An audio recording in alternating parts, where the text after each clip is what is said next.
제 다리하고 목숨을 바꿨다고 생각해요. 그래서 야, 이 개새끼야 조금만 남아가 이게 한번 참아라.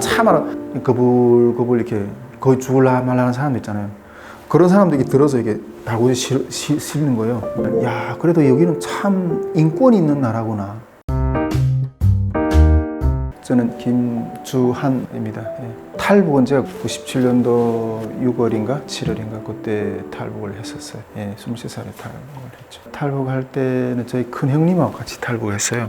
좀 지내다가 우리 큰 형님은 또 중공안에 잡혀가지고 북송되고 그때부터 그냥 혼자서 이렇게 방황하는 생활들을 살았고 형님은 못 왔죠. 제가 혼자 왔죠. 북한은 이게 철저한 계급 사회잖아요. 할아버지가 6.25 때 월남을 했고 그리고 또 우리 외삼촌도 6.25 전에 이렇게 한국으로 이렇게 온 어떤 그런 부분이 있어가지고 일반적으로 북한 사회에서 사람들이 출세하는 어떤 그런 길을 가지 못했고 저기 북한 사회에서 이렇게 그 남자든 여자든 그 사회 진출하고 출세를 하려면 그 남자는 이렇게 대학과 그다음에 군대 그리고 입당 이 세 가지를 해야 돼요.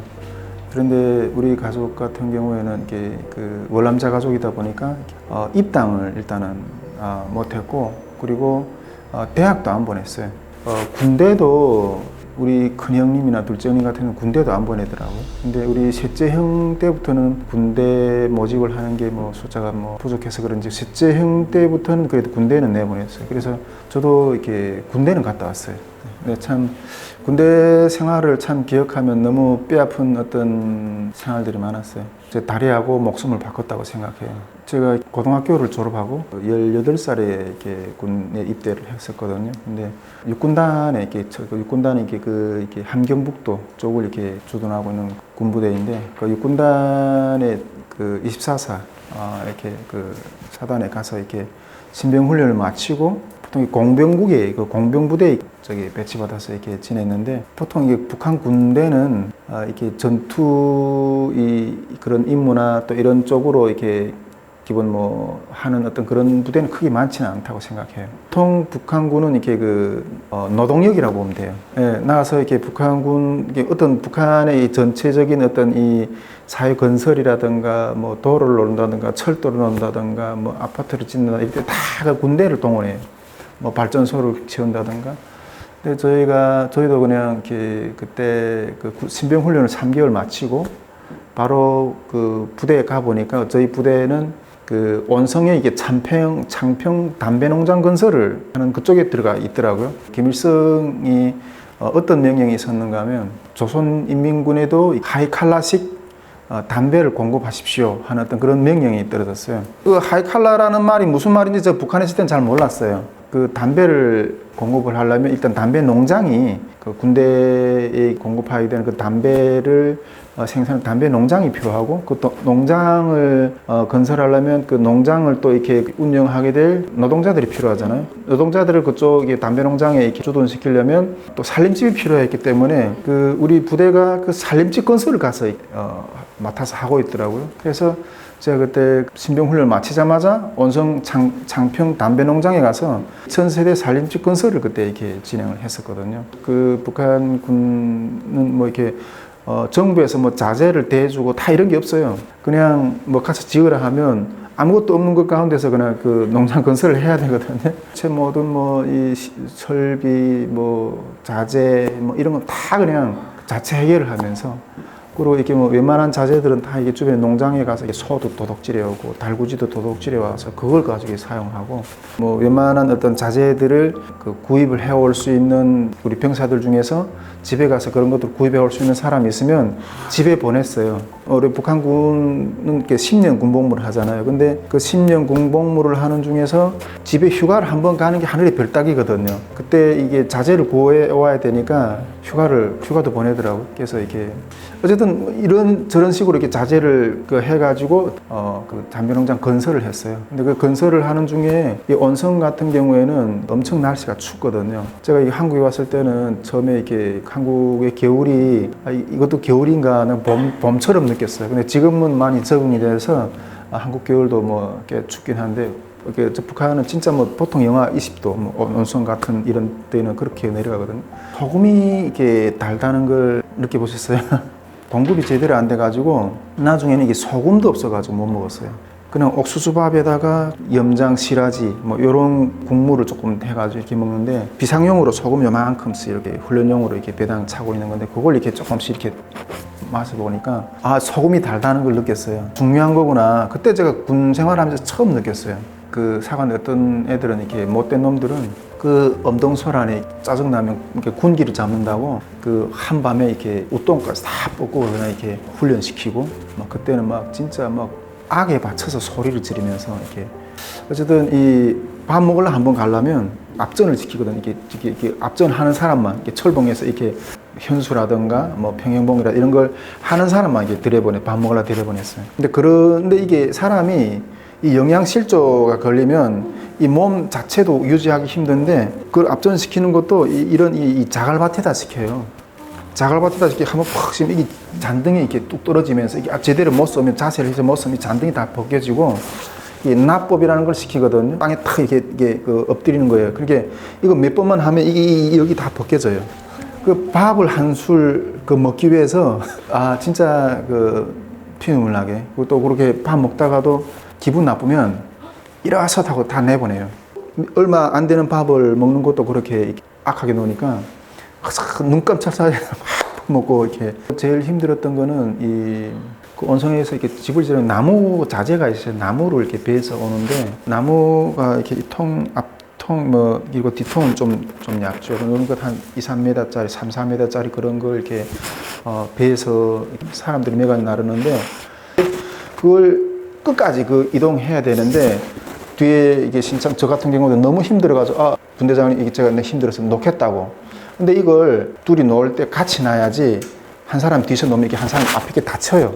그래서 야 이 개새끼야 조금만 넘어가 이게 한번 참아라 그 이렇게 넘어가는 게 너무너무 힘들었어요. 진짜 정신력으로 이겼어요. 어떤 정신력이었는가 우리 북한에 뭐 영화들 있잖아 영화들 뭐 항인무장 투쟁시기에 우리 김일성 우리 장군님은 그 어려운 그 추운 겨울 속에서 조국 해방을 위해서 눈보라치면서 이겼는데 그 영화를 생각했어. 아 우리 선조들은 이런 것들을 하면서 이겼는데 나는 이 정도까지 못 찾겠냐. 그러면서 이렇게 진짜 정신력으로 버텼고 근데 그런 것을 나무를 나르고 이렇게 하는 게 하루 이틀이 아니고 읽다 보면 작업이 끝나고 저녁에 들어오면 그냥 나무 작업 끝났는데도 뭔가 무거운 게 있는 것 같아. 이게 아파가지고 다음날에 이게 올릴 건 너무 힘들어. 너무 아프고.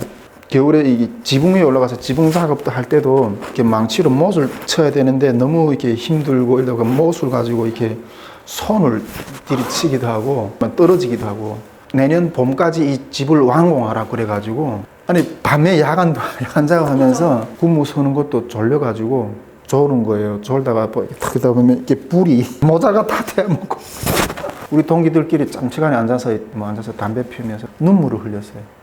이게 내가 이렇게 힘든 생활을 하면서 왜 내가 집에 있을 때는 엄마가 물 조금 길어달라 이렇게 집안일을 좀 도와달라 할 때는 왜 그걸 못 도와줬던가. 내가 이제 집에 돌아가면 진짜 엄마 아빠 일을 열심히 도울 거야.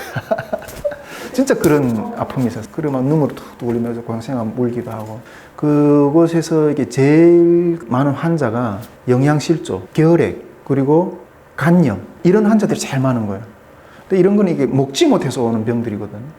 와, 진짜 제가 봤을 때는 이렇게 아마 한국 같았으면 저 같은 그런 병도 약이 좋아가지고 얼마든지 치료했을 수 있었던 것 같은 그런 생추위 가운데서 이렇게 뭐 먹지 못하고 막 그러면서 일하다 보니까 병이 오게 됐어요. 먹지 못하고 완전히 폐결핵하고 이게 관절염이 같이 오면서 그 관절염이 이게 좀 보통 관절염이 아니고 이게 설관절결핵이라고 그러더라고요. 그래서 아파서 이렇게 군병원에 이렇게 가서 보게 되니까 대대 군의소, 연대 군의소, 뭐 사단 군의소, 군단 군의소까지 쫙 있거든요. 군단 군의소에서도 이거 도저히 치료를 못 하겠다 이렇게 해서 그냥 집에 가라고 그래서 이게 그러니까 북한은 감정제대라고 그러거든요. 한 4년 만에 몸을 군복무 한 4년 만에 몸에 이렇게 병을 얻어가지고 이렇게 집에 오게 됐죠. 지금 와서 생각해 보면 제가 이렇게 한국에 와서 뭐 이 세월호 사회가 막 떠들썩하고 있는데 나 그거 놀랐어요. 야 그래도 여기는 참 인권이 있는 나라구나. 북한은 300만이 죽었다니까요. 근데 눈썹 하나 까딱하네. 북한이라는 사회는 야 그냥 마지막 한 사람이 남을 때까지 혁명을 할 나라가 있구나. 고향 갈 때는 아마 94년도였어요. 94년도 한 봄쯤 되었던 것 같아요. 그때부터 북한이 이게 본격적으로 경제적인 어려움이 시작이 되었거든요. 이렇게 북한은 배급제잖아요. 근데 농촌은 가을에 1년치 그 식량을 다 줘요. 가을에.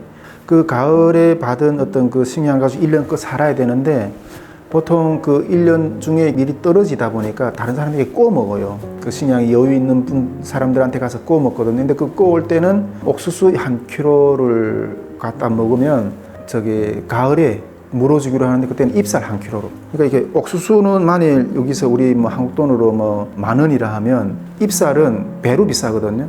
완전히 배로 갚아줘야 되는 거예요. 그러다 보면 이게 농가들이 1월, 2월이 돼 벌써 새 시작돼서 2월 되면 이게 벌써 이게 없는 사람들이 너무 많아요. 식량이 다 떨어진 사람들이 너무 많아요. 그러다 보니까 그때부터 그냥 봄을 기다리는 거예요. 봄을 기다리면 이렇게 풀이 나잖아요. 4월 한 초까지는 이게 웬만한 풀들은 독이 없어요. 풀을 다 뜯어먹고 그것도 안 되다 보니까 이게 나무 그 산에 가서 나무를 소나무 껍질을 벗겨서 송진을 찌다가 그걸로 이렇게 송진을 가지고 떡을 만들어 먹고 그 다음에 칡뿌리를 캐가지고 칡뿌리도 그 안에 그 이렇게 이 단백질이 있거든요. 그걸 가지고 그걸 또 썰어서 말려서 그걸 이렇게 옥수수 조금 이렇게 섞어서 이렇게 먹기도 하고 일반 밭에 이렇게 뚝감자라고 있어요. 이렇게 그런 것들이 또 북한에 많거든요. 그걸 이렇게 캐가지고 막 먹기도 하고 한 초봄이 됐는데도 온 사람들이 먹을 것이 없으니까 온 밭을 다 뚜져놔가지고 야 사람이 이게 기계로 이 땅을 갈아 놓으면 어떻게 그렇게 갈 수가 있겠어요. 근데 그걸 캐 먹겠다고 내가 봤을 때 온 전 국민이 아마 땅을 막 와, 근데 내가 또 그걸 보면 야 이게 뭐야 이게 저주받은 어떤 그런 느낌이 확 드는 거예요. 근데 그것을 가지고도 먹는 게 해결이 안 되니까 그때부터는 이렇게 그 집에 있는 기물들을 내다 파는 거예요. 집에 뭐 소래라든가 과보처럼 돋았던 그런 물건이라든가 뭐 TV 있는 사람은 TV, 심지어 이렇게 덮고 자던 시집 가질 때 가져왔던 그 이불들 그런 것들 내다 이렇게 파는 거예요. 아주 완전히 헐값으로. 저는 그때 우리 집에서 우리 할머니가 그 시집 올 때 가져왔다던 어떤 물뚱기가 있었거든요. 그런 것까지 다 팔아버리고 그리고 가마까지도 이게 들어서 팔아버리고 그 죽은 사람의 시체 장례가 매일 이러는 거 매일. 와 그때 내가 죽어나가는 사람들 시체를 보면서 야 속으로 막 이렇게 뭔가 이렇게 확 치밀어 오는 어떤 그런 게 있었는데 야 나는 이 사람들처럼 개죽음은 당하지 말아야 돼. 우리 동네만 그렇게 이 열악하고 굶어 죽어나가는 사람이 많고 그런 줄 알았는데 전국적인 현상이었어요. 이 식량을 구입할 수 있다고 하면 친척이든 뭐 사돈의 팔촌이든 뭐 조금만 내가 인연이 있는 그런 데라면 다 찾아다니면서 식량 구입을 다니고 그때 내가 식량 구입을 그때 전국 8도를 돌아다녔어요.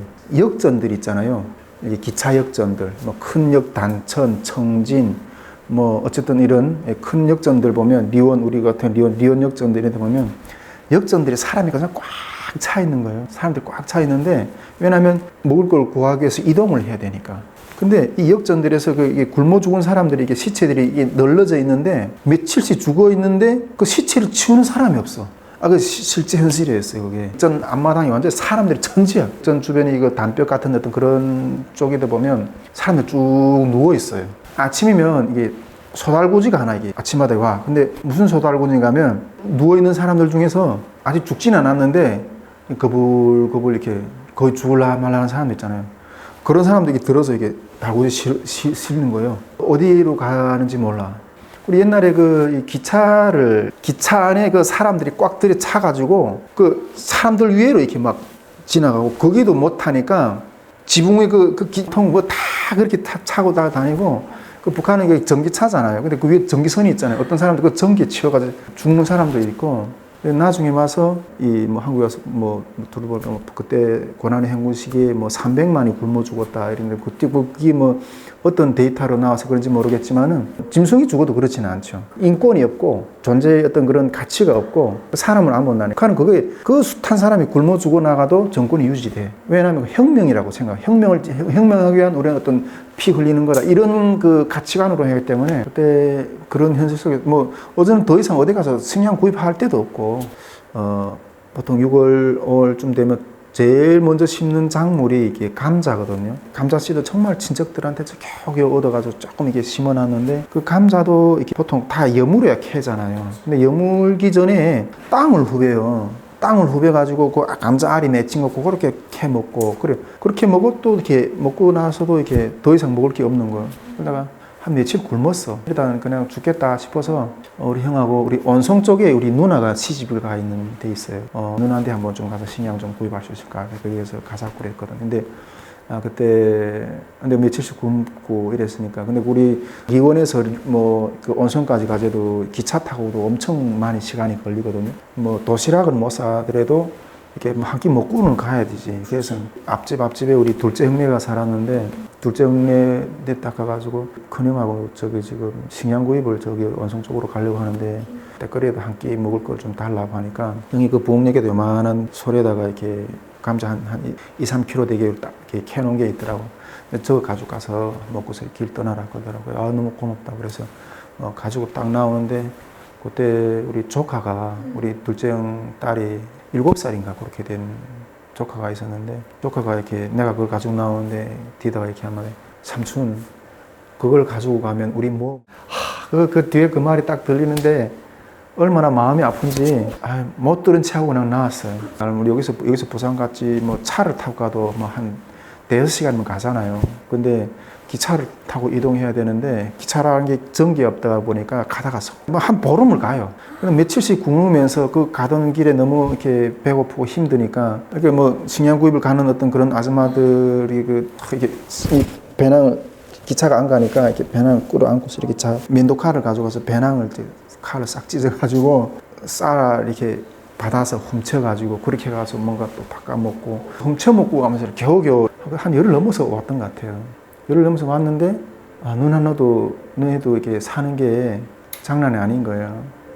진짜 마지막 길이라고 생각하고 왔는데 거기서도 어떤 목적을 이룰 수 없고 돌아가봤자 집에 가서 굶어 죽는 거고. 근데 우리 형이 저보고 야 주하나 저쪽에 갈래? 이렇게 하는 거예요. 저보고 찬턱에 떡 앉아서 그 중국이 맞은편에 바라 보이죠. 우리 형이 그 말을 딱 하는 순간에 갑자기 엄청나게 생각이 많이 확 스쳐지가는 거기로 간다는 거는 그 사고로는 이렇게 나라를 배반하는 거거든요. 이거 그때까지 생각을 못 해본 어떤 그런 일인데 딱 생각해보니까 이게 나라보다 목숨이 더 중요하더라고. 생각할 어떤 겨를도 없이 가자고 그랬거든요. 그래서 우리 형하고 둘이서 그때 두만강을 쫙 이렇게 순찰했죠. 강폭이 좁은 데는 경비가 심하고 강폭이 좀 넓은 데는 좀 경비가 좀 느슨하더라고요. 그래서 밤에 한 1시인가 그때 이렇게 딱 해서 넘게 됐죠. 어쨌든 두만강을 이렇게 넘어서 어쨌든 그 맞은편에 중국 시골이었거든요. 근데 그 새벽녘에 이렇게 불이 켜져 있는 그런 집을 그냥 무작정 문 두드리고 남성분이 이렇게 문을 턱 열어보니까 어떤 젊은 청년이 둘이 턱 서 있는 거 옷이 젖은 채로. 그래 딱 보니까 말을 안 해도 저 북에서 건너온 사람이라는 걸 알고 들어오라 그러더라고요. 그날 새벽에 그냥 보온에 불을 떼가지고 밥을 해서 이렇게 한 상 이렇게 챙겨주더라고요. 그러니까 정신없이 먹었죠. 그때부터는 진짜 이게 배고픔이라는 그런 그 고생을 잊었고, 개도 집에 기른 개도 이밥을 먹더라고요. 그분이 다음날에 이끌더라고. 여기 있으면 그 국경 연선이기 때문에 잡히니까 차비를 주면서 안쪽으로 들어가라는 거예요.